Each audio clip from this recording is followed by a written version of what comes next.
Let me take you back in time to a long since forgotten year, a year that some might describe as ancient, 2009, when kids would play Call of Duty Modern Warfare 2 on their Xbox 360.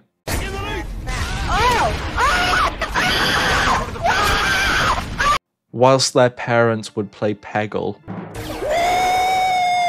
Yeah, baby! That's what I've been waiting for! That's what it's all about! Children could never understand the intricacies. But as sad as this might sound, I'm not here to talk about Peggle. I'm here to talk about another game that Peggle's producer, PopCap Games, released the very same year, which took the world by storm. The game I'm talking about is, of course, Plants vs. Zombies, released on the 5th of May 2009 and created by George Fan, who previously worked on Insane Aquarium in 2001, and since having made PvZ, he's been responsible for the creation of both Octogeddon in 2018 and Hard Hat Wombat in 2023. But I think it's safe to say that Plants vs. Zombies is the most popular of his games to date. However, I'd like to ask why. What made this game such a huge success? What made it so great in the first place? Well, if we'd like to answer that question, we're gonna have to look at the game itself. Plants vs. Zombies is a lane-based tower defense style game in which the player collects sun, a resource used to purchase plants like the sunflower and pea shooter that can be used to defend your house from the waves of zombies that want to invade it, so they can get them brains. You'll have to fend off the zombies in a total of 6 different areas, these being day, night, pool, fog, roof, and night roof, all of them offering a different challenge. For example, the first area, day, takes place in the front yard, which has a total of 5 separate lanes with a lawnmower at the end of every one, that acts as your last resort for keeping the zombies out. But then you have the third area, pool, which has 6 lanes instead of 5, with 2 of them being water lanes that only water-based plants can be placed in. So if you'd like to use your usual plants in water lanes, you'll need to place them on a lily pad. And the lawnmowers in these lanes can only kill the first zombie that reaches them before falling into the pool. So if a few zombies happen to munch through your defense, then it's over. But at least you've got lawnmowers. In Area 5 and 6, Roof and Night Roof, there's none whatsoever. And with every new area comes new zombies, so you'll have to switch up your setup using the many plants you'll unlock throughout the game in order to combat the new threat. But there are some levels that don't even give you an option of what plants you'd like to bring. The 5th level of every area takes the form of a mini-game, which keeps the game feeling fresh by having you roll walnuts at zombies.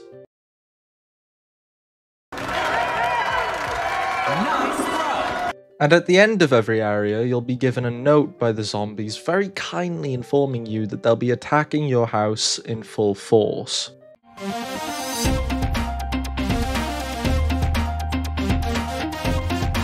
Each area's level 10 will present you with a conveyor belt at the top of your screen, which will begin filling with plants you've unlocked in that area. And when I say these levels are really fun, I mean it. It's basically fast-paced chaos, a nice change from the usually quite slow gameplay that you tend to get used to with Plants vs. Zombies. But the best of these levels is 5-10.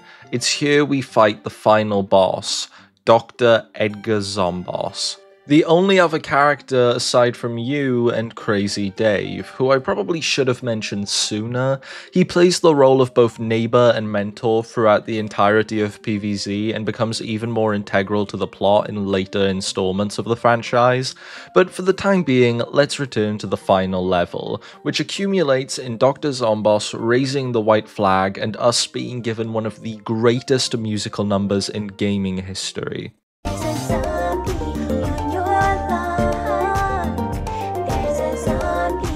And after beating the game, there's still plenty of things to do, like the mini-games.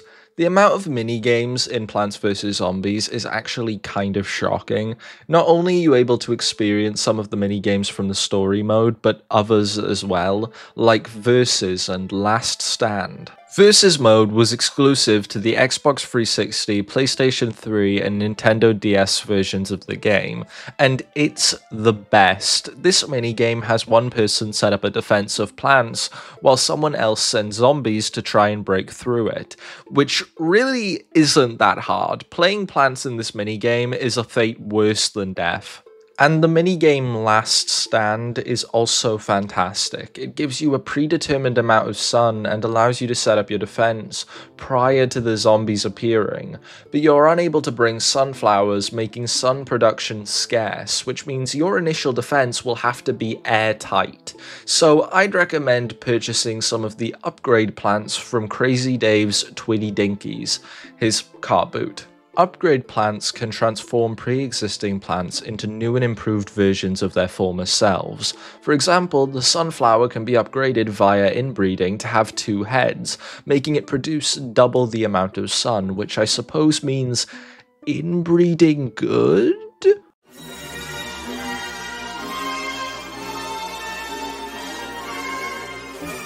Although plant upgrades can be quite expensive, so I'd recommend tending to the Zen Garden.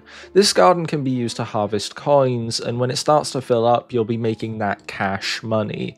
Yes, that was a reference to Christmas Cash by Fred. Anyways, that's enough about Plants vs. Zombies 1. I could talk about it for a solid hour if I covered everything in the game, because it's absolutely huge, but I've still got a total of 25 games to cover, so we'll move on after I answer my original question. What made it so great in the first place? Well, I think that Plants vs. Zombies became as popular as it is today due to its accessibility. I know it might sound stupidly simple when said out loud, but it's the truth. It's simple, easy, and short, so anyone could pick up the game and enjoy it, which is likely why they decided to make so many games, and why the mobile version of the game was so successful. And at least partially why EA made Plants vs. Zombies 2, released on the 15th of August 2013, exclusive to mobile. And you'll notice I said EA, not PopCap. Well, that's because PopCap was actually bought out by EA in 2011, and this is where things began to go downhill. Firstly, they laid off George Fan in 2012, and although the exact reason for this isn't known, he did happen to say in a Twitter post talking about the situation that he was against making PvZ2 into a freemium game, and considering that's exactly what the game ended up being, we can assume he was laid off due to his objections. Although, before we move on to PvZ2, there's actually a few spin-offs we need to talk about, and I'd like to quickly say I haven't played every spin-off, because some of them are unavailable in my country, and some of them just straight up don't exist anymore, so I'll be looking at most of these with an outsider's perspective.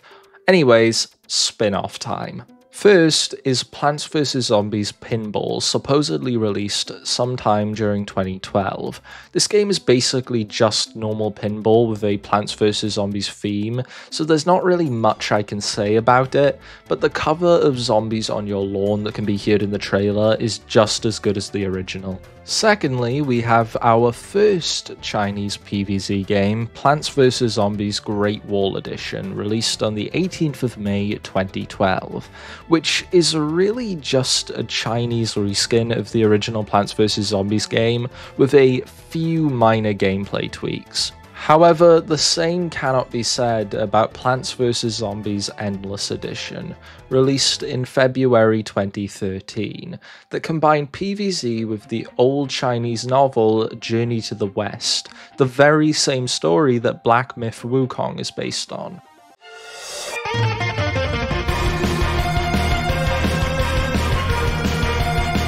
But how does this story translate into Plants vs. Zombies? Well, the game includes heroes, which are basically plants dressed as different characters from Journey to the West, like P. Wukong or Iron Man Walnut for some strange reason, and you'll be using these heroes to face off with zombies based on villains from Journey to the West, like the Ox Demon King, whose fight actually looks really cool. In fact, almost every boss in this game looks pretty cool. I sort of had an impression before researching the Chinese games that they were all just copies of the originals, but I'm glad to see I was wrong about this game at least. And finally, we have the Facebook exclusive PvZ game, Plants vs Zombies Adventures, released on the 20th of May 2013, which takes a different approach to the usual PvZ formula. Instead of having zombies march directly towards your house, eating plants along the way, this game simply has them walk past your defense, making it feel more like a Balloons Tower defense game, opposed to an actual Plants vs Zombies game. And I think that, combined with the fact that it was exclusive to a social media used by boomers that primarily play poker, is probably why it didn't last very long. But hold up, Adventures isn't completely doomed. It's actually been remade by a group of fans named Team Road Trip, which I'm really happy to see, because I heard some good things about it and now I can actually play it without needing a bloody time machine. But that's about all the spin-offs we have for the time being, meaning it's time for Plants vs Zombies 2, and oh boy do I have some conflicting feelings towards this game. PvZ 2 is basically just the first game, but set throughout different time periods like ancient Egypt or the Dark Ages, and on paper that sounds great, and to be fair it kind of is, but the game is brought down due to some serious issues with terrible pacing and obnoxious ads. Plants vs Zombies 2 has a total of 12 worlds, all of which have at least 20 levels, but most of them end up being filler. The game is full of challenge levels that feel like chores, and plants are way too spaced out. In PvZ 1, the minigames were a nice little mix-up from the usual levels, but in PvZ 2, the challenge levels, which are basically this game's equivalent, are just annoying. I don't think anyone just sits down and goes, yeah, I really want to have a limit on the amount of plants I can use, or have a certain amount of sun I need to collect. Every so often we'll get a special level that usually revolves around whatever world you're in's gimmick, but it happens so rarely that most of the time it's just the same old shit. And these worlds don't have near enough plants to warrant their extremely large amount of levels. In the first game, you'd be getting plants after almost every level with a new zombie they worked well against, which kept the game feeling fresh. But that isn't the case for Plants vs Zombies 2. Pirate Seas has the most unlockable plants out of every world, and yet there's only 8 of them.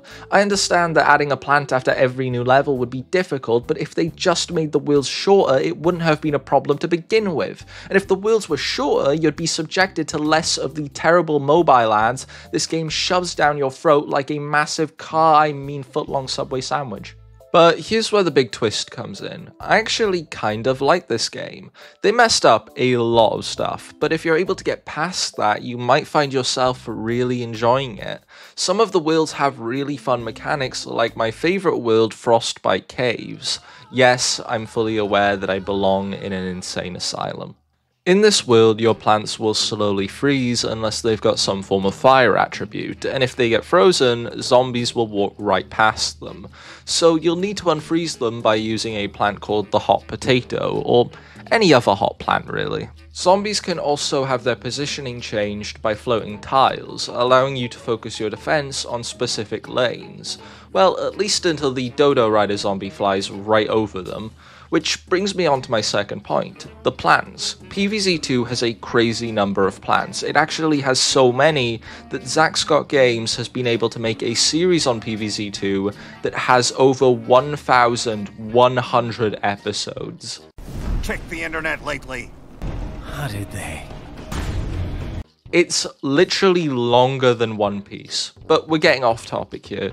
The point is, Plants vs Zombies 2 has a lot of plants, some of which should probably have been unlockable in the story mode, but that doesn't matter right now.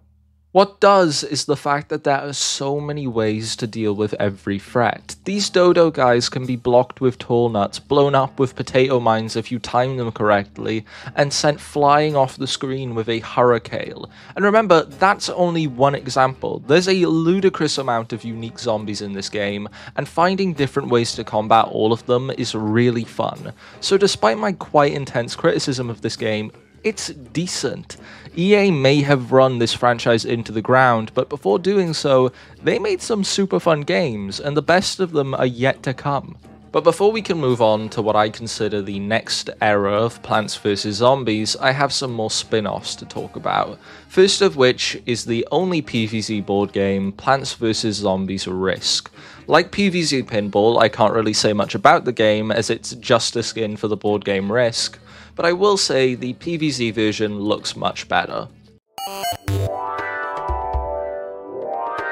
Secondly is Plants vs Zombies Online, that went into beta on the 9th of December 2013, but I personally wouldn't even describe this as its own game, because it's basically just a copy of PvZ2 with a few minor changes that was released on PC instead of mobile, which might sound great, but here's the catch: it's exclusive to China, and it was shut down in 2018.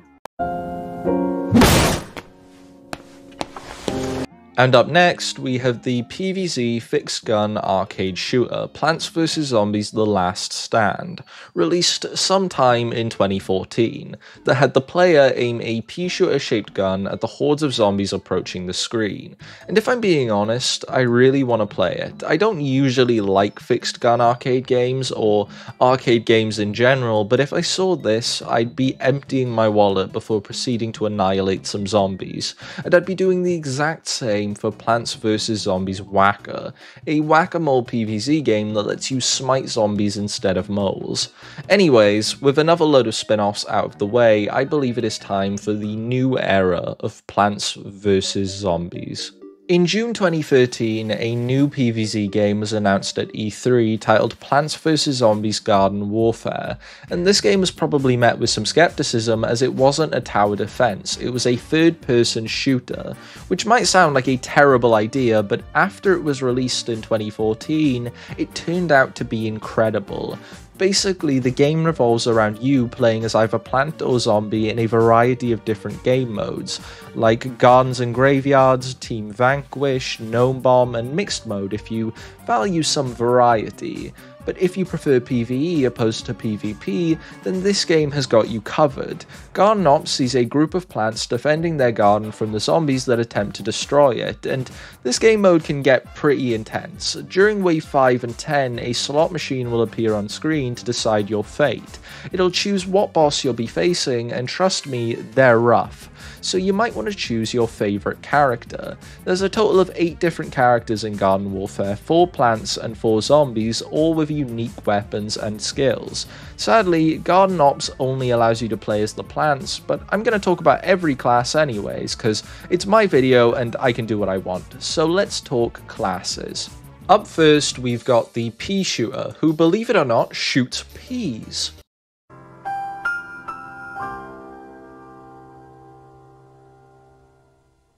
But that's not all he can do, he's also got the Chili Bean Bomb, an explosive so powerful that I would consider it this game's version of a nuke.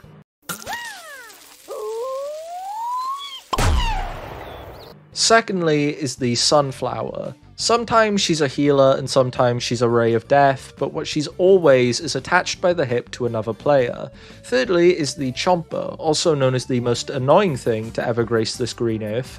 It's always fun to burrow someone, but when it happens to you, it's hell. And the final plant included in Garden Warfare is the Cactus. She's mainly good at long distances, but if something gets too close, she can drop all of her potato mines in the blink of an eye. But that's just about every plant, which means it's time for the zombies. Starting with the Foot Soldier, who is probably the best class in the game. His paintball gun shreds through HP really easily, and the satisfaction of blowing someone up with the ZPG launcher at point blank range cannot be beaten. Secondly is the Engineer, a character I wouldn't recommend to any severely horny people because they might have a tiny bit of trouble keeping their eyes off his dump truck of a booty, which will make the game harder for them to play, or it'll make them hard while playing. Either way, not good. Thirdly is the Scientist. Technically he's the zombies healer, but you'll find it pretty difficult to actually find one that's doing their job instead of just going for kills. To clarify, I'm this person. And finally we have the All-Star, who fires balls and punts children. Hi baby! Come on! Yes! Come on! Ah! Anyways, with that, we've officially covered all classes in Garden Warfare, and I'd say there's a pretty decent number, only that's not really how many there are. Every class in this game has tons of different variants, all unlockable from the sticker shop, which sounds like some microtransaction bullshit, but it isn't. Sticker packs can be obtained from the shop using an in-game currency that can easily be earned by just playing the game. After a few games of Gardens and Graveyards, you'll easily be able to afford a spectacular character pack, which will give you the 5 stickers needed to unlock a new character, and once you've obtained some, you'll be able to start experimenting with your playstyle, and I think that's what makes Garden Warfare so fun. If you don't like the normal pea shooter, then maybe you'll like Toxic Pea. If you don't like Scientist, then maybe you'll like Chemist. Hell, if you don't like Foot Soldier, then maybe you'll like General Supremo. The point is, this game's class system is beyond incredible and allows for tons of replayability, which could very well be the reason that people still play Garden Warfare today, but I mean, that could be for a lot of reasons. It's an all-around great game that 100% deserved the success it got, which makes it completely devastating to see how dead it is. Even with a dedicated fan base, it's still got one foot in the grave, but luckily this isn't the end of Garden Warfare. It was actually given a sequel in 2016. Yes, GW2 is a thing and it's one of the greatest games of all time, but I'm afraid we're going to have to return to that after a short intermission so I can cover even more spin-offs. First up, we have possibly the most cursed PvZ game I've ever seen, Plants vs Zombies All-Stars, released on the 3rd of July 2014, may look like nothing more than another simple Chinese version of PvZ2, but after looking at it for more than 10 seconds, you'll see why this game needs to be cast into the pits of hell, never to return. Instead of having 5 lanes, it only has 3, thus making it completely evil. I hereby condemn this game to rot. Secondly is Plants vs Zombies Pinion Adventure, released on the 4th of March 2015, which makes it the first ever educational PvZ game that was used to teach Pinyin, a romanization system for Chinese, and don't worry if that makes 0 sense to you, cause I'm in the same boat. Coincidentally, the next spin-off is also educational, but at the same time it's not. Use Your Brain's Education, released on the 17th of June 2015, is literally just PvZ2, but somehow it's educational. Apparently the game is supposed to help with the development of problem-solving skills, which is good, but you can literally have the exact same experience by simply playing Plants vs Zombies 2. What reason is there for anyone to choose this over the original, which has more content?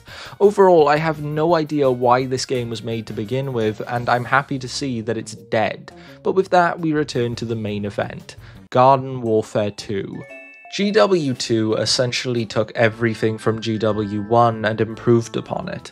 Take PvE for example. The first game really only had garden ops, which wasn't even accessible for zombies, so it's safe to say your choices were limited, but that's not the case for Garden Warfare 2. Aside from improving garden ops, they also added a version for zombies known as Graveyard Ops, that's much better in my opinion, but this'll seem like a pretty small improvement when you hear about some of the other stuff they added. Like the Backyard Battleground, a hub world that is absolutely jam-packed with fun stuff to do, but sadly I won't be able to cover everything in this video cause I'd be here for quite a while if I did, so we'll just take a look at some of the highlights, starting with the bases. Both the plants and zombies have a base on either side of the Backyard Battleground, which are equipped with everything you'd expect them to have, like a multiplayer portal and a sticker shop, but aside from those, we've also got stuff like the character gallery, quest board, and Rux's Bazaar. Who's Rux, you may be asking? Well, he's this little scamming gnome bastard that charges way too much for everything he sells. The only reason you should ever buy from this twat is if he's selling the Batatronic or Vampiric Spikeweed. Otherwise, don't give him your time or money. But we're getting a little off topic here. The point I'm trying to make is that these bases, despite being quite small, manage to have everything you could possibly need. And in between both bases we have the Battleground, which is split up into multiple sections, but there's 2 places in particular that I'd like to focus on. First is the Town Hall. Once a month, the Town Hall will be opened up for about 10 days or so, and within that time you'll be able to access a special multiplayer mode via the Mystery Portal. These game modes are a nice change of pace from the usual multiplayer modes, as they'll tend to have some form of gimmick like an increased amount of speed that makes any scientist player overpowered, or the game will turn into basically a roulette wheel that'll choose your character for you, and by playing these special modes you'll earn rainbow stars, which are used to unlock chests in the town hall. The most expensive chest will cost you a total of 50 rainbow stars, which will take some strenuous effort to get, but it'll all be worth it. The sticker pack inside contains a key that'll grant access to one of 4 trials. But what are these trials I speak of? Well, the final thing I need to talk about when it comes to the town hall is the Seagull, who'll trade 25 normal stars for another key. This key must be taken through the sewers and caves beneath the backyard battleground so that you can open a door leading to a whole new dimension, ruled by gnomes. And whilst in this dimension, you'll be able to take on the Trials of Gnomus, extremely difficult challenges that could even make a hardened Dark Souls player curl up into a ball and cry their eyes out. But if you have the ability to beat any of them, then you'll be granted with a code that'll allow you to summon one of 4 guardians, and after beating them all you'll obtain another code that can be used to summon the Rainbow Guardian, and after beating him you'll be rewarded with 2 massive chests. However, I'm going to go ahead and keep the contents of these hidden for the time being. At the moment I'd like to focus on another aspect of the backyard battleground, that being the campaign. Garden Warfare 2 has a full-blown campaign for both plants and zombies, which I'll be honest is nothing special, but completing them will give you access to a new PvE game mode named Infinity Time. A simple mode where you must survive for as many waves as possible whilst playing as either a robot dinosaur or robot cat. And during every wave you'll earn time shards. After every game of Infinity Time, these shards will be traded in for another chest that'll improve based on how many shards you have. But the one you're going to want is the Infinite Infinity chest. This chest has the highest chance of giving you a party character. The party characters can only be unlocked by playing Infinity Time or by purchasing an Infinity Pack, but I wouldn't recommend that. Why are we still here? Just to suffer. But what makes these party characters worth all the hassle? Well, they're not just party characters, they're also legendary characters, which means they have somewhat of a super meter, that when full will usually give them increased damage and speed. So the nightmare that is Infinity Time is 100% worth it, especially when you consider how rare it is to get a legendary from a sticker pack. And while we're on the topic of characters, why don't I go ahead and introduce all the new additions to the roster, starting with Citron, the natural enemy of a chemist fan like myself. He's got so much health that it takes like 5 hits to kill them instead of 2, completely unforgivable. Secondly is Rose, who's able to turn zombies into goats, although it's really unclear whether or not they're zombie goats or just regular goats. I know it shouldn't matter either way, but I'm convinced there's a deeper conspiracy going on here. You see, there's 2 mini-games in the backyard battleground that revolve around delivering pizza and burgers. In one of them you'll be playing as a chomper, and in the other you'll be playing as a goat, which clearly means that goats are being employed by Dr. Zomboss, and what are goats in relation to? Devil worship, meaning that Zomboss has been dabbling in summoning demons, but Crazy Dave can't see it coming, and we're all doomed. Anyways, that's just about enough of that really funny bit that I'm sure everybody enjoyed, because it's time for Colonel Corn, the #1 character in the game when it comes to broken abilities. Like, who actually thought that Husk Hop and Shuckshot on the same character would be fair? You could probably play as this guy without even using his primary and it would still be considered a viable strat, but even Corn is outclassed by the final plant in GW2. Torchwood is one of the 2 characters that you'll obtain from those massive chests you get after beating the Trials of Gnomus, or you can simply buy him, which I may have done. Okay, before anybody judges me for that, I'd like to make it very clear that I was manipulated. My friend told me that you could only get Torchwood by purchasing him, so I did, before proceeding to wait patiently for him to come back online the next day, so that I could show them I'd gotten Torchwood, arguably the most broken character in GW2, only to be shamed. I won't forgive Greenbox, I won't forgive. However, that's about enough of the plants. It's time for some zombies. Up first is the Imp, the smallest class in Garden Warfare 2, but every so often he'll be able to call upon his mech, turning him into a god of destruction. Well, at least until he gets gooped by a chomper. Secondly is Super Brains, who can lay the smackdown on most plants if he's close enough, but his long distance laser is really mid. Unless you've got Breakfast Brains, that is, because that guy's ability to shoot toast is simply beautiful. Thirdly is Captain Deadbeard, that kind of stole the engineer's gimmick and did it worse. In Garden Warfare 1, the engineer had this little drone thingy-majig which got replaced for Deadbeard's para in GW2. It makes sense why they decided to do this, but the engineer's drone was just much better. The final zombie added in Garden Warfare 2 is Hovergoat 3000, the other character you'll unlock after completing the Trials of Nomus, and proof that my insane ramblings about goat zombies from hell weren't completely unfounded. But just like that, we've covered all the newly added characters in GW2, which I hope will have truly solidified my original point. Garden Warfare 2 does a really great job at improving everything from the first game. If you want more characters, then Garden Warfare 2 has got you covered. If you want a better PvE, then Garden Warfare 2 has got you covered. If you want more game modes, then guess what? Garden Warfare 2 has got you bloody covered. Overall, I love this game, and the fact it's still thriving to this day makes me unbelievably happy. But why is it still so popular? It's great and all, but why do people still choose to play Garden Warfare 2 when a third game was released? Well, it's really simple actually. The third game is absolute dog shit. But we'll come back to that after I've covered another spin-off. Plants vs Zombies Heroes, released on the 10th of March 2016, is a mobile card game in a turn-based format, where you play as either a plant or zombie hero, and I'm gonna be honest, they look pretty cool. I remember seeing this game when it came out and being absolutely in love with the hero designs, but I never ended up playing it. I very easily could have, so I don't know why I didn't. However, I did happen to play the game recently, and I mean, it's alright. There's certainly nothing I hate about Heroes, I just don't like card games very much, so I was never really going to enjoy it. Anyways, it's time for what I would consider to be the downfall of PvZ. Plants vs Zombies Battle for Neighborville, released in 2019, is terrible. Everything about this game, except for maybe one or two things, is just a downgrade from Garden Warfare. But how in the world could this have happened? GW2 was a bigger and better version of Garden Warfare, so all BFN needed to be was a bigger and better version of Garden Warfare 2, which makes you wonder, how could they possibly have fucked everything up so badly? Well, I think I actually know the answer.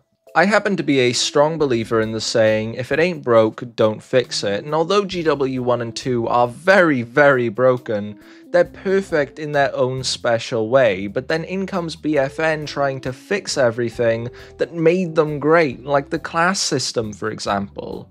Battle for Neighborville decided that it would be a good idea to get rid of character variants, as some of them are a little overpowered, which can make it difficult for new players to get into the game, especially when they're constantly being dunked on by a toxic brains.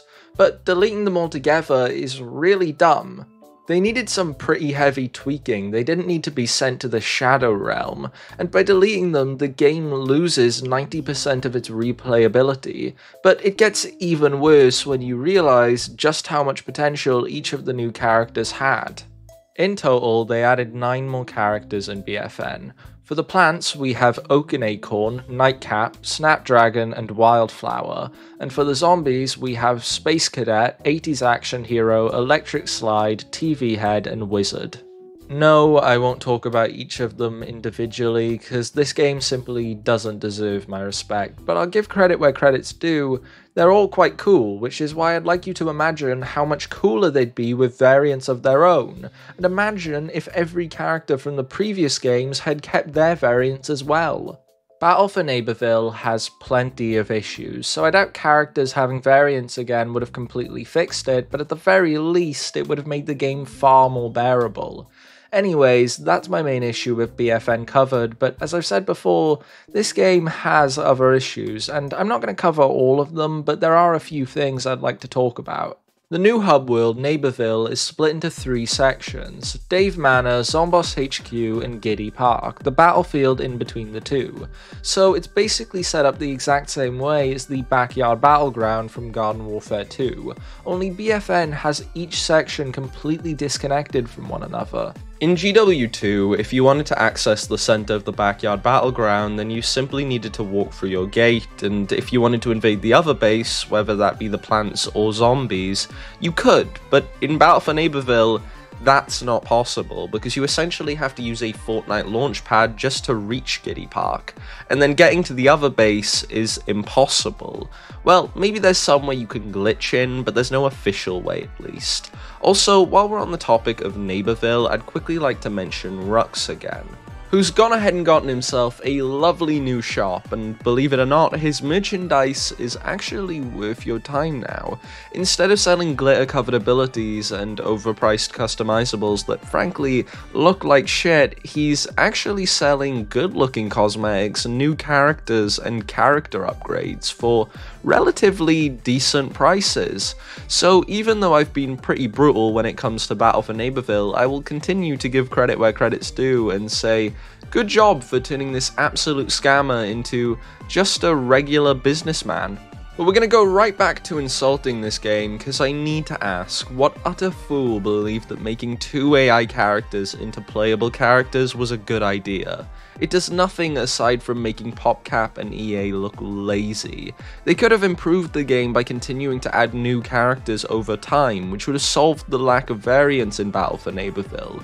But aside from Wizard, they added nothing except for Wildflower and TV Head that were already in the game to begin with. Also, why did they get rid of variants if they were only going to end up adding character upgrades anyways? The Scientist can get an upgrade called Steam Blaster in BFN that's arguably better than Chemist in GW2, and that's coming from a hardcore Chemist fan. So people with this upgrade are going to have an unfair advantage over those who don't, which is the exact same reason that variants disappeared in the first place. And why is it that only 4 characters have upgrades? It's almost like they wanted to try out an alternative to variants, but then gave up halfway through doing so. Whether that's because they realized they weren't making enough money from the game, or maybe they just couldn't be bothered, I don't know. Either way, it's disappointing. If they'd kept working on these upgrades, it would have increased the replayability by a shit ton. But instead, they decided to give up, and honestly, that's how most of Battle for Neighborville feels. Just half-baked ideas that were pretty decent but needed more time in the oven, something I don't think EA would have ever allowed. I don't think this game was made for any other reason than to rinse as much money out of people as possible before dropping it all together. Like, look at the bases for example. In GW2 they actually had stuff to do in them, but in BFN they feel like nothing more than places to house Rux and the prize map. Overall, this game is just a huge disappointment. There's only 2 things I didn't mind in BFN, those being the Battle Arena, a multiplayer game mode that has you change character after every round to force you out of your comfort zone, which isn't even a regular game mode, so if you'd like to play it, it's gonna have to be with bots. And the PvE, which I wouldn't say is handled better than Garden Warfare 2, but it's considerably better than everything else in BFN. Also, the cosmetics are really good in comparison to its predecessors, but I've got a feeling that they're only as good as they are, so people will feel more enticed into purchasing some rainbow stars. But anyways, the point I'm trying to make here is that Battle for Neighborville isn't the worst game ever made, it's just much worse in comparison to what we've come to expect from the Plants vs Zombies third-person shooters, which is possibly why BFN was the last one. There's been no PvZ shooters since 2019, in fact there's not been very many games at all, only 2 have been released within the last 5 years, which might sound kind of strange when you think about how quickly PvZ games were being pumped out before, especially in China. So what's going on here? Why are so few games coming out? Well, one of the new releases was Plants vs Zombies 3, the next mainline PvZ game. And it took a while to make. This game has been going in and out of alphas and betas since the very same year Battle for Neighborville came out, which must mean PvZ3 is some kind of magnum opus that was fine-tuned to perfection, so when it finally came out, every other Plants vs. Zombies game would be put to shame by its pure magnificence. Well, that would have been nice, but that's not exactly what we got. What we got was a flaming pile of horseshit. See, PvZ3 is change for the sake of change. In Battle for Neighborville, they were at least trying to improve upon stuff from the first two games, but here they're just changing stuff for the hell of it. Take the gameplay, for example. The gameplay of Plants vs. Zombies 3 is really dumb. I don't know whose bright idea it was to stop players from choosing their plants before each level, but whoever it was needs help. One of the greatest parts of PvZ is the ability to create your own strategy and defense, but this game takes that away from you. Meaning the only challenge in this game is trying to place plants fast enough to keep up with how weirdly short each level is. Overall, there was absolutely zero reason for Plants vs. Zombies to be changed. It was perfectly fine to begin with, yet PvZ3 seems to think it needs to change everything, despite the first two entries being marginally more successful. And to be fair, it has been pulled from the App Store a few times, which likely caused some issues with its growth, but if they'd stuck with the original formula, they wouldn't have needed to pull the game at all. Which I'm pretty sure they've done again. I'm not entirely sure about this, but I've heard that Plants vs. Zombies 3 is being shut down for like the 7th time now, whilst the devs overhaul the game, but they'd essentially have to rework everything, because this game has way too many issues. And considering how many times they've done this before, I'm really not expecting all that much, although I'd like them to prove me wrong. I'm expecting them to just make another Lily's Garden skin, but if they actually manage to fix this game, then I promise to deliver a formal apology to EA via pigeon mail. However, the most recent PvZ game hasn't exactly filled me with hope for PvZ3 or the franchise in general, really. The newest PvZ game is Plants vs. Zombies Match, that went into early access in 2023, and it's basically nothing more than a PvZ clone of Candy Crush, which makes me believe that EA has truly given up. I never had much faith in EA to begin with, but this game in particular really does make them look lazy. Instead of making games that are actually worth playing, they're creating absolute slop. But what does this mean for Plants vs. Zombies? Has EA truly doomed this beloved franchise? Will there ever be a good PvZ game again? Well, despite sounding quite pessimistic, I truly do have hope for Plants vs. Zombies, and most of it stems from a recent development within the Garden Warfare community. At the beginning of August, a post was made to the EA forums by a community manager that talked about the possibility of Garden Warfare 2 getting support again. And although we've not heard much since, I'm still choosing to have hope, because without that, we've only got PvZ3 to put our faith in, and though I'd love to see that game pull off the greatest redemption in human history, I highly doubt it'll happen. So for the time being, I'm going to continue to put all of my eggs in the Garden Warfare basket, and I'd urge you to do the same. Editing me here with some good news. While making this video, there have been some pretty huge developments regarding the whole Garden Warfare 2 situation. EA Shepherd, the community manager that made the original post, has spoken with the higher-ups, and from the looks of it, support for GW2 could be possible. Also, there's something called the Garden Fiesta happening soon, or maybe it'll already have happened by the time this video comes out. I don't really know that much about it, but it looks cool, so I'd recommend going to watch the YouTubers Twilight Chomper Enthusiast and Deggy for more information, because they definitely know more about it than I do. Anyways, back to the video. But just like that, we've reached the end of this video, or is it? We've actually got a few more games I need to cover before wrapping things up that were either cancelled, too insignificant, or possibly not even real. Like Plants vs. Zombies ES, released in 2016, that looks like the old 3DS port of PvZ1, but the reason I don't think this game exists is due to the console it was released for. I mean, does anyone actually own an ES? Because I've not so much as heard of it once.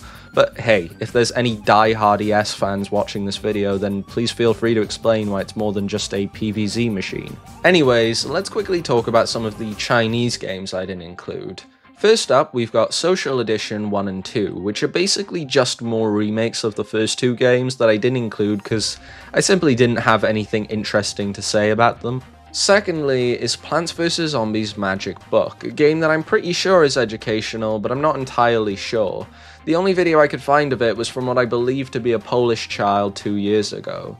And the final Chinese PvZ game is, well, I don't actually know what it is. The TalkWeb minigames are so obscure that I have zero idea what they are. When I searched for information, all I could find was a really pixelated Breaking Bad version of Plants vs Zombies posted to Bilibili. But with that, we leave China for the final time.